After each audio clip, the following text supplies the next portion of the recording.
Hi, everyone, and welcome to today's episode of the Positive Proof Podcast. I am your host, Parmis, and I'm so glad that you're here. If you want to listen to more episodes like this one on self-improvement, mindset, and wellness, go ahead and hit that follow button to join the family. We are going to be talking about a topic that I think everyone can gain some insight on. Stress is something that almost all of us deal with, and that is exactly why I wanted to do this episode.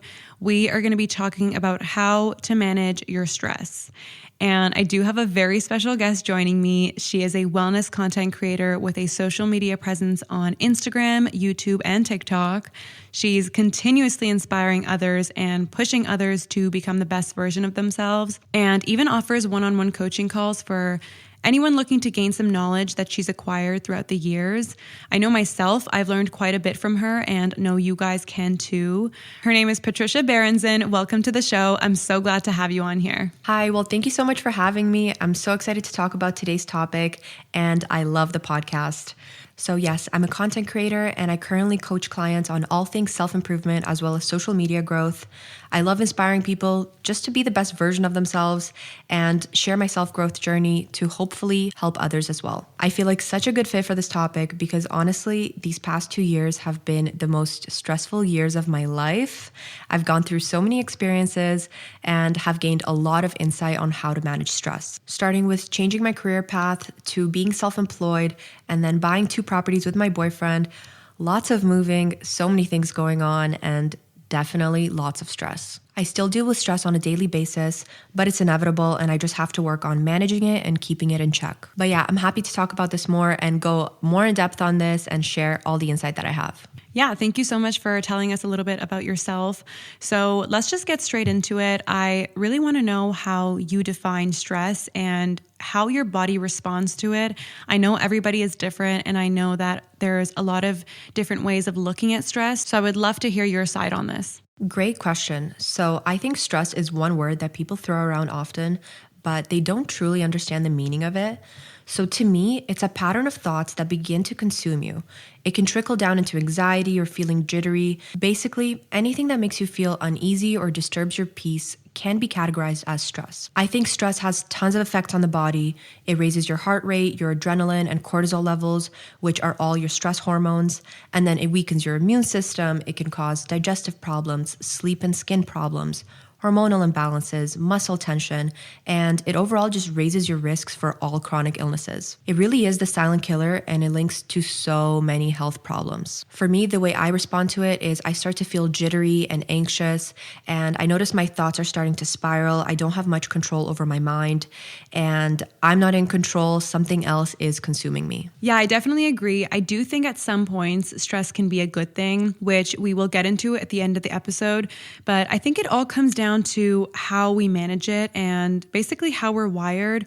Obviously, some people have more stressors than others in life, but that doesn't determine how well you can manage it for your well-being. I know myself, I get stress hives, and I have talked about this before on here, but my chest will literally break out into red patches. Sometimes I don't even realize, but that's just how my body responds to it. And how I react to it is a different story, which we will get into, but your body's response to stress does not equate the way you manage it, and I think that's an important thing to keep in mind. So the next thing I want to ask you is, how do you prevent a situation from getting too stressful to manage? So I think living a healthy lifestyle is the best way to prevent a stressful situation which you can't manage. If you're on top of your morning and evening routines, you exercise consistently, you eat a nutritious, balanced diet, and you also take care of your mind, then you're well equipped to prevent lots of stressful situations. Another big way to prevent that is by managing your time effectively and avoiding procrastination. I feel that's what leads to a lot of stressful situations because it builds up to a point where people feel they cannot manage it. So find a way of planning and time managing that you enjoy. Either a hard copy agenda, a digital planner, Google Calendar, whatever works for you, just use it consistently and always try to plan ahead of time. Plan your next day the night before, plan your week on a Sunday. Try to plan ahead of time. You get the drift. Just avoid procrastination and manage your time. I definitely agree. I know for myself, self-talk is a big one. It's so important because when we let things get to a point where it's too stressful to manage, we start the negative talk and, talking down on ourselves for even letting it get to that point. But as long as we let it be a lesson learned, we can continue with the positive self-talk to, at the very least, not add to the overwhelming amount of stress. And at the end of the day, if it's gotten out of hand, chances are some things will not turn out the way you wanted, but that's fine because again, it'll be a lesson learned and it's really not the end of the world. But all in all, preventing a situation from getting too stressful to manage, that could definitely be your savior. So 100% agree with everything you said. So I know a lot of people are looking for advice on what to do when they deal with these stressors on a daily basis. So I would love to know, what advice would you give to someone who deals with these stressors on the daily? So right off the bat, I would say wake up at least 30 minutes earlier and create a morning routine that sets you up for your day. This means doing things for yourself, working out, journaling, reading, meditating, even making your own breakfast, whatever makes you feel like you're on top of the world. Do it in the morning before you start your day. I say this because once you go through a solid morning routine, external circumstances just don't bother you as much. Also, typically people tend to skip out on those self-care priorities if they're doing them later in the day. I know myself, when I was gymming in the evening, I was more likely to skip out on it because I'd be too tired from work. Maybe I just wanted to go home and sleep because I had a stressful day. But I know if at the time I was gymming in the morning, there's no way I would miss it because it'd be the first thing on my to-do list and I would at least show up for myself every day and not miss a day. Aside from this, exposing yourself to stressful situations with control will help you manage your stress better. This can be done by doing more extreme things like ice baths or spending time in sauna, or just putting yourself in slightly uncomfortable positions where you're forced to grow. The point is, you're in control of the stress and you're getting your nervous system and your mind used to levels of manageable stress. Lastly, practicing mindfulness helps a lot. This includes journaling, meditation, breathing exercises, or any activities that ground you. I know myself, when I'm stressed, I like to journal or do breathing exercises, and it grounds me right away and brings me back to the present moment. This will help you get more control of your mind, slow down, and rewire your brain to focus on the positive and just be more thankful. Those are some really great points. You actually brought up a very interesting point, ice baths. I have heard so much about those and I've never done it myself, but I do cold showers now. And I've been doing it for about a month because I no longer have an iron deficiency. If you have an iron deficiency, you know that you cannot be doing a cold shower, but my oh my, it has helped so much with my stress. It just kind of calms me down and almost gives me brain clarity.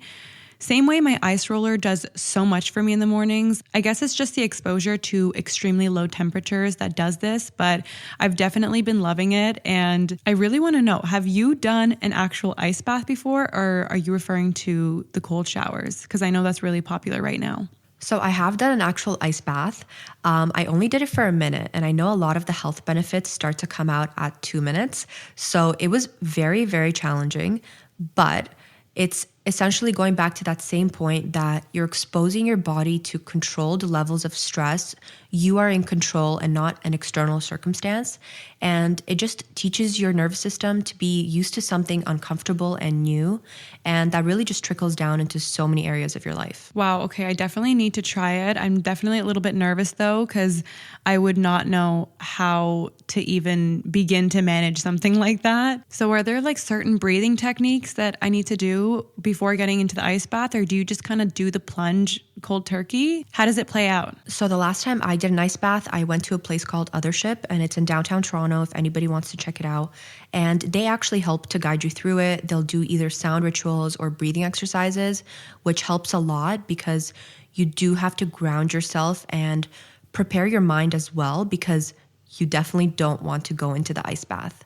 So once you're in, they help you through it, which makes it a lot easier than setting up your own bathtub at home with ice and just plunging in it. That's actually really true. I've heard that it's more so mental than physical. So if you kind of get that mental aspect of it down where you prepare yourself to basically plunge your entire body into an ice bath, then you would be able to do it versus, saying that you physically can't, which is probably not the case. Anyways, moving on, I would love to know what your process is on handling unexpected, stressful situations. I know life in general can be stressful, but there's definitely the unexpected times where either little things or big things come up and they just kind of throw you off. So I'd love to know your process on handling something like that. So typically, my go-to reaction is to talk to either my boyfriend or my mom. Now, depending on the situation, I would recommend to consult with people that have experience on certain topics. But my initial reaction is to consult with my core support system.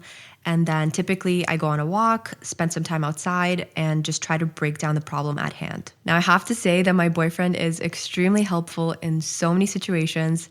Usually he grounds me and brings me back to what really matters if my thoughts are spiraling or I'm not thinking clearly. It's also great because we live together, so he's basically on call if anything happens, and I have to give him credit for that. My mom is also really amazing and she's such a good listener, so they're definitely my go-to people. I typically don't like to bother people with my issues so much, so it's either them or no one. That's so funny because my mom and my boyfriend are also the first two people that I reach out to when I'm in stressful situations, and totally agree with the idea of having a support system is so important because I know myself, I stress a lot of the little things in life. And again, my mom and my boyfriend are the ones who don't stress the little things. So they kind of just look me in the eye and say, Parmis, you need to stop caring. Those little things don't matter.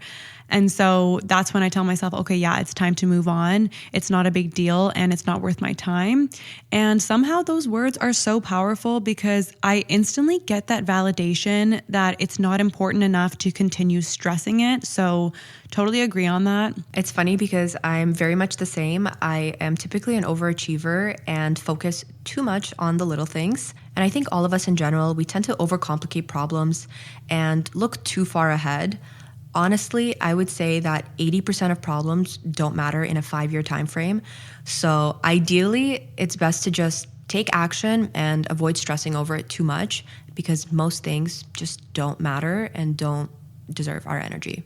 When looking at it from a 5-year time frame, you're definitely right about the 80% because I will literally stress what to wear in the mornings, and it definitely won't be the case where that's going to matter in 5 years' time. But it's definitely inevitable that these little things come up. And so when they do come up, how do we prevent personal stressors from affecting our work? Because obviously, there's so many different stressors in life. There's personal, there's work-related, there's family-related, and a lot of the times we need to keep those things separate. So I'd love to know your take on this. So this is one that I definitely struggle with a lot today, and I'm honestly trying to work on it every day. Being self-employed can make it very hard to draw the line between my personal life and work, especially since so much of my work is on social media now. I find it hard to continue as normal, create content, and show up on social media when I'm dealing with a lot personally. But I think having good routines and planning help a lot to break that up. I recently did realize that I wouldn't necessarily want content creation to make up my full-time job for this exact reason, because we all have ups and downs, and having to show up with creativity every day is just not realistic for me long term. So for me, I'm definitely focused on other projects as well as content creation because it is very hard to draw the line between personal life and work. Other than that, it all comes down to good self-care and routines. If you prioritize taking care of yourself, you will avoid a lot of these problems. And set boundaries if you need to. Say no to extra work, take a step back, take some time off, and really take time to recharge and recuperate. Yeah, those are definitely some great points. You know, working from a 9-to-5 perspective, something I've learned is that I need to put myself in work mode. So basically separate my personal life from my work life, because I remember when I first started working out of university, I would literally take my laptop into bed and work from there.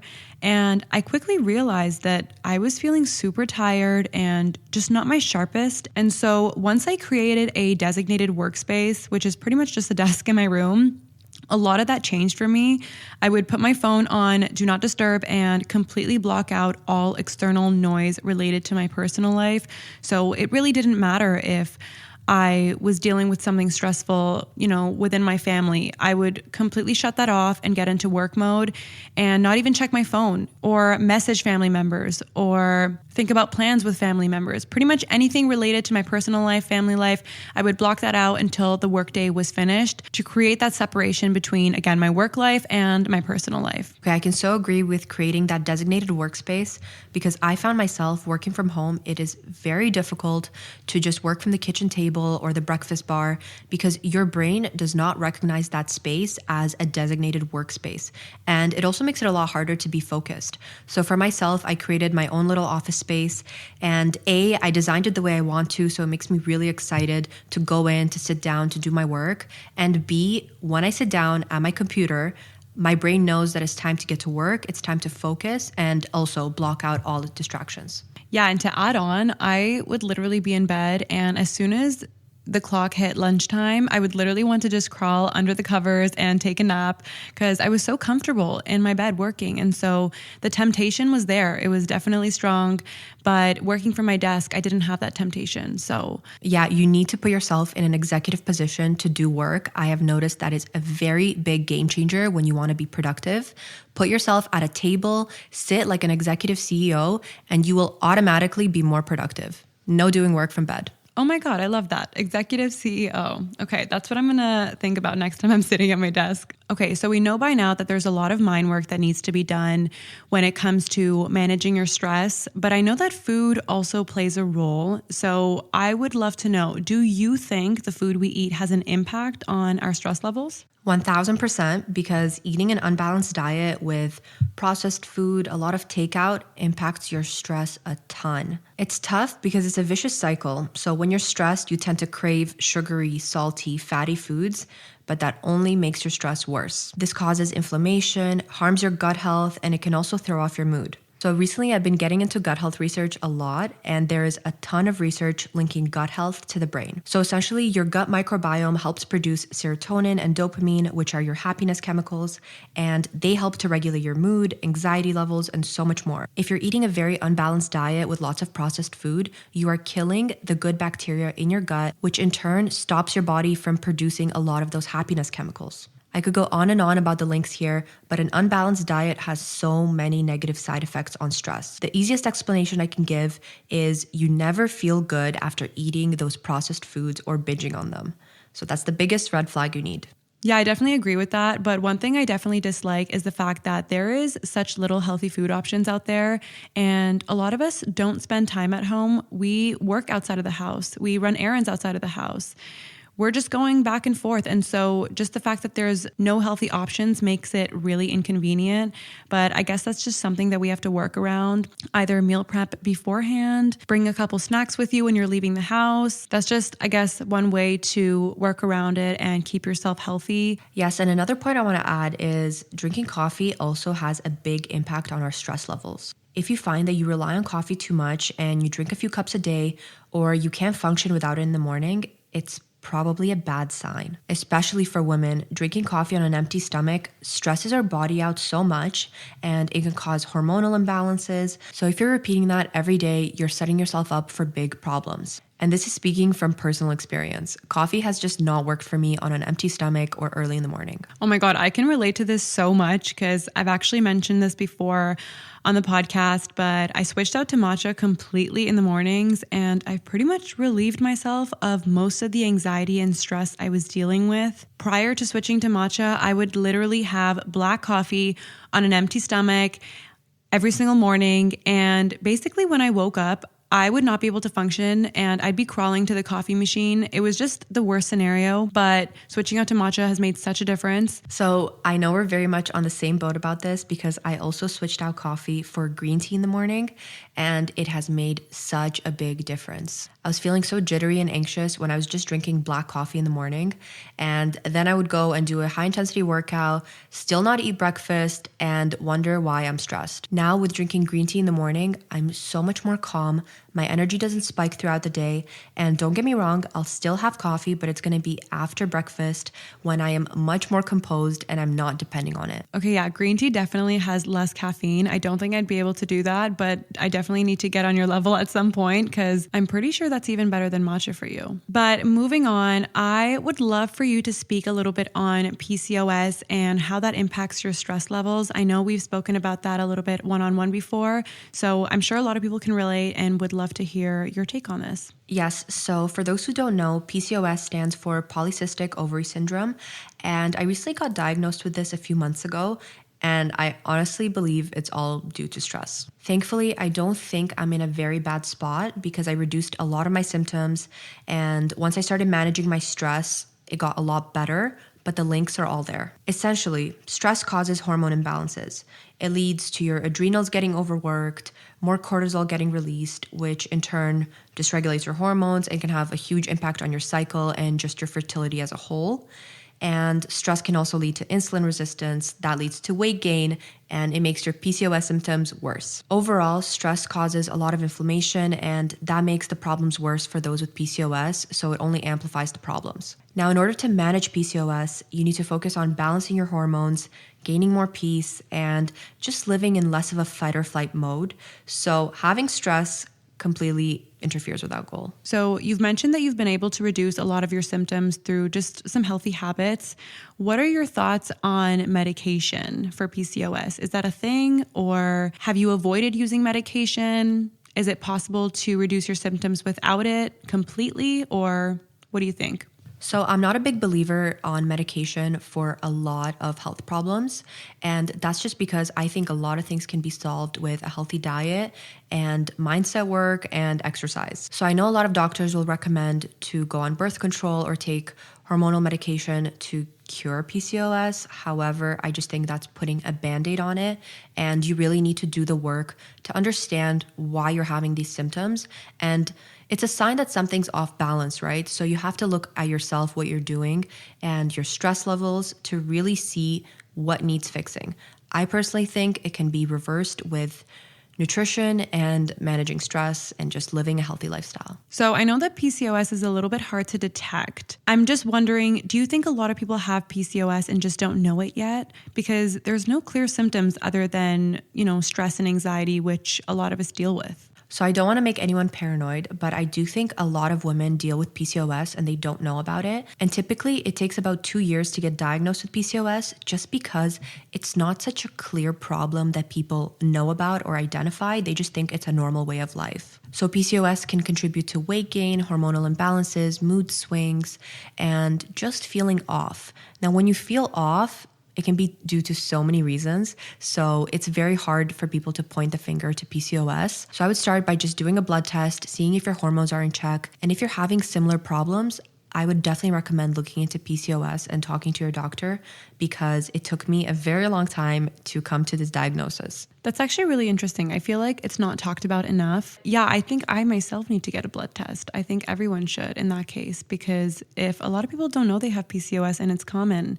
that's the least we could do, right? So what are a few things that you do to relieve stress? So first, I can probably attribute it to movement every day. And I am a firm believer that we should not just be sitting all day. We have to get at least 1 hour of movement per day. Now, I've changed my definition on what it means to be working out and active. So now I've really just brought it down to anything. Movement can include cleaning your house. It can include Pilates, stretching, walking. It can include a heavy weightlifting session, a high intensity workout, but don't put it into a box and only restrict it to like a super sweaty workout, because that's just going to limit your chances of doing it consistently. Another thing I try to strive for is an 80-20 diet. I try to eat a balanced diet. So what that means is 80% of the time I try to eat clean. That looks different for everyone. For me, what that means is focusing more on whole foods, not processed foods, and foods that just give me energy when I'm done eating them. If I feel lethargic after a meal, if I feel tired and sluggish, it's a red flag that it's probably not clean, or it just doesn't suit my body well. So what I try to do is eat 80% clean and then leave the 20% for treats or foods that are not in my daily diet. This can also be looked at trying to eat clean throughout the weekdays so that on weekends you can go out, have dinner, and have a little bit more leeway, but still remain in balance and not restrict any food. Another thing I love to do to relieve stress is to immerse myself in self-improvement practices. So listening to podcasts, I love podcasts and I love this one as well, and reading or just doing any form of self-improvement where I learn from others. A go-to thing for me is to go on a walk and listen to a podcast. It makes me feel so happy, so grounded, and every single time I'm done, I just feel so content. And I think just an overall goal of mine is to aim for balance and just a slower way of living. I feel like for the past 2 years, I've been in a very go, go, go type of mentality, and I haven't really gotten a chance to slow down and focus on what really matters and just stop being so hard on myself. So that's definitely a goal of mine. I'm working on it every day, and hopefully I do have a bit more balance in my life. Yeah, I think hustle culture has gained quite a bit of popularity the past few years, ever since the pandemic hit. And I think that that can actually be detrimental to our health when we focus on it too much. So I definitely agree with the slower way of living. Also, I do not know what I would do without my mental health walks with my dog. I also listen to podcasts when I'm out for a walk with him. But one thing that I also do, in addition to everything you mentioned, is I literally go for 1 to 2 hour showers. And that might sound crazy, but my shower is my sanctuary. It's just my safe space. And I really just take my time. I clear my head, and it's just the best feeling ever. Sometimes I'll even take a snack or beverage in there and just kind of treat it as a self-care moment. So that's my number one. But the next thing I wanted to talk about is the difference between preventing stress and coping with stress. I know a lot of people don't know the difference between these two, but I'd love to know what you find the difference between these two to be. So I would say that with preventing stress, it's often not realistic. I think that if your goal is to prevent stress, you're going to take actions that are very low risk, and you're not going to put yourself in a position where you're forced to grow or change or just take more risk. I think if your goal is to prevent stress and avoid it from ever happening, then you're not going to see much progress in your life or in yourself. So I don't think that's something worth focusing on too much. But I would rather say that managing and coping with stress is a little more realistic. In my opinion, you have to learn how to take external circumstances and not let them consume you. So I actually heard this on a different podcast, and the idea was to look at your life like a thermostat.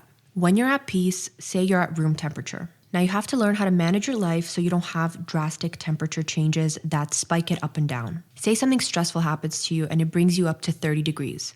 You have to have a toolkit ready that is able to bring you down to room temperature, because you cannot be at 30 degrees forever. Basically, no matter what external circumstances happen to you, you have to be ready to maintain that inner peace and come back to a balanced state and essentially be your own air conditioning or heating. That's actually a very interesting analogy. I'll definitely be thinking about that next time I'm in stress mode. But I also think a huge part of preventing stress is shifting your mindset. So we talked about it earlier, where the people in our support system just don't stress the little things the way we do. And so I think it's just a matter of shifting your mindset so that you're not amplifying tiny stressors and giving it more time and energy than it should get, thus increasing your overall stress. But we just have to learn not to care about those little things and shift our focus where it's needed. And that's definitely something that I think can be learned, even if you're wired the opposite way. Your life is only as great as your brain and body allow it to be. So if you're taking care of those things, then you will be much better equipped to handle anything that comes your way. And you won't let one stressor ruin your entire day. You'll take it head on and manage it more effectively and more efficiently. Yes, so I definitely agree with what you're saying. And I think it's easier said than done, because if you are wired the opposite way, where you pay attention to a lot of details like myself, and you tend to overstress over the little things, it is hard to just not pay attention. But I do think people often wonder, how do you stop stressing out? And I think it all comes down to just living a healthy lifestyle and priming your brain, your body to be more positive, happier, and more balanced. Yeah, definitely. Living a healthy lifestyle is definitely the core of everything.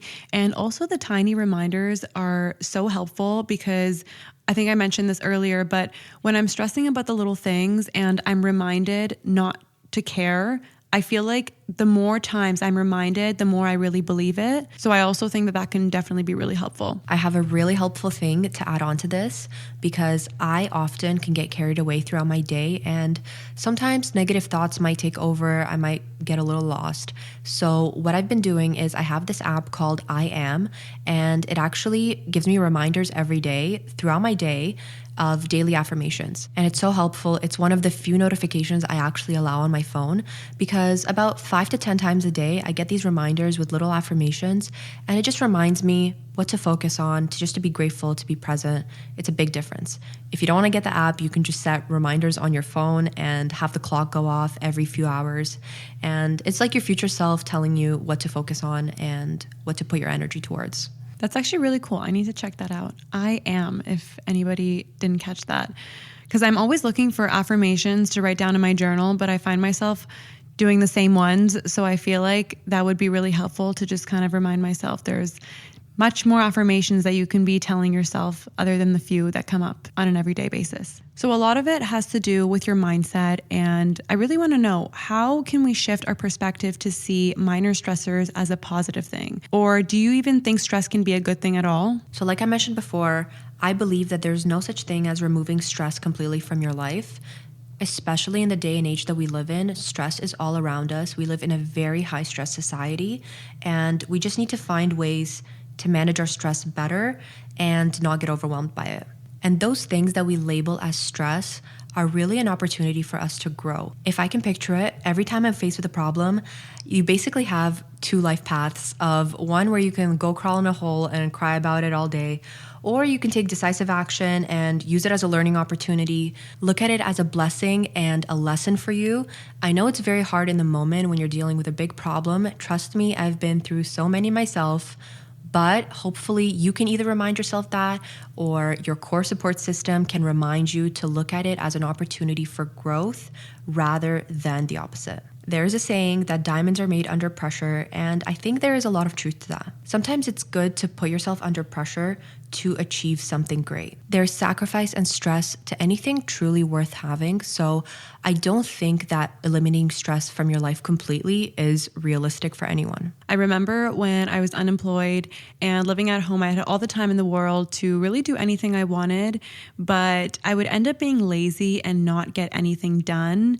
But once I started working a 9-to-5, I was introducing all of these other things onto my plate and I was getting them done. What I realized is that the increased pressure definitely helps when it comes down to achieving what you want, versus when you're not under pressure and you're just very comfortable, you are going to gravitate towards that even more and not get anything done. And so in that case, yeah, stress was a good thing. And it's interesting when we're looking at different levels of stress and learning how to manage it. Although putting some pressure on yourself can be stressful, I personally find that I would rather have that kind of stress than the stress of being in my comfort zone, knowing I have potential and I'm not doing anything about it. Yeah, those were definitely some really great points. And I hope everyone has learned a thing or two from today's episode with our lovely guest, Patricia. It was so amazing having you on the show. And I'd love for you to come back to talk about some other topics, maybe in the future. But thank you so much for all your wise words. I will have all of her links in this episode and as well on Instagram. And I just want to say a big thank you for having me. I've been loving the podcast and you're doing such a good job at sharing wisdom and helpful tips. It helps me a lot too. And I can't wait to see the future episodes you have coming out because they're going to be amazing. And if anyone's looking for some more advice on self-improvement or social media growth, then definitely book a coaching call with me. I would love to talk to you about this deeper and tell you more about my experience. Yeah, thank you so much. Again, her links are all down below, but that is a wrap. I do hope you guys enjoyed today's episode. If you did, please leave a review. Your feedback means so much to me. The more people this podcast reaches, the bigger the positive impact we make. So I would love it if you could do that for me.